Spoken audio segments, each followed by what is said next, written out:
hello friends की कम उपाय नहाइছি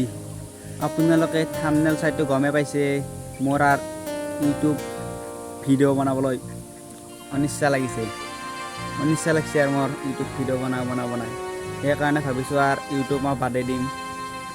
আপোনালোকে কবচোন মোৰ ইউটিউব বাদ দিবা মন গৈছে আপোনাৰ মোৰ ইউটিউব কিয় বাদ দিবা গৈছে আপোনালোক মই আজি খোলা কম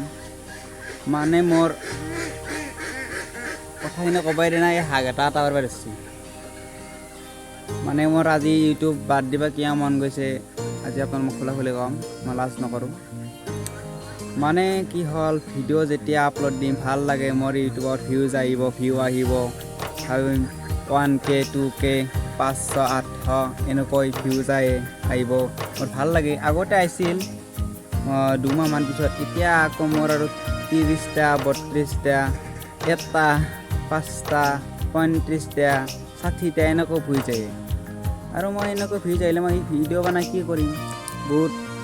বেয়া লাগে ভিডিও বনাই আৰু আপোনাৰ লগতো গমে পাইছে মোৰ অল টোটাল ভিউজ হৈছে 1,27,300 কিবা এনেকৈ ভিউজ আছে তাতে মই কি কৰিম আৰু ইমান ভিউজ হ'লে তো মোৰ ছাবস্ক্ৰাইবাৰ বহুত হ'ব লাগে 1K হ'ব লাগে 2K হ'ব লাগে উদাহৰণস্বৰূপে এনেকুৱা মোৰ ভিউজ নহয় তেন্তে আৰ মই ভিডিও বনাই কি কৰিম সেইকাৰণে মই বাদে দিম আৰু ইউটিউব বাদ নেদাওঁ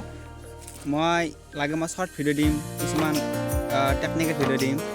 অলপ ভাল লগা ইমোশনাল ভিডিও দিম আপোনালোকে মোৰ চেনেলটো সাবস্ক্ৰাইব কৰি দিব কিন্তু মই আৰু ব্লগ নিদিওঁ হা আৰু মই ইউটিউবত ব্লগ নিদিওঁ বেয়া নাপাব আপোনালোকে প্লিজ আৰু যদি ব্লগ লাগে মোক কমেণ্ট দিব তেতিয়া মই ব্লগ দিয়াৰ চেষ্টা কৰিম তেন্তে ভিডিওটো ইয়াতে সামৰণি মাৰোঁ থেংক ইউ আৰু বেয়া নাপাব ব্লগ নিদিয়াৰ কাৰণে প্লিজ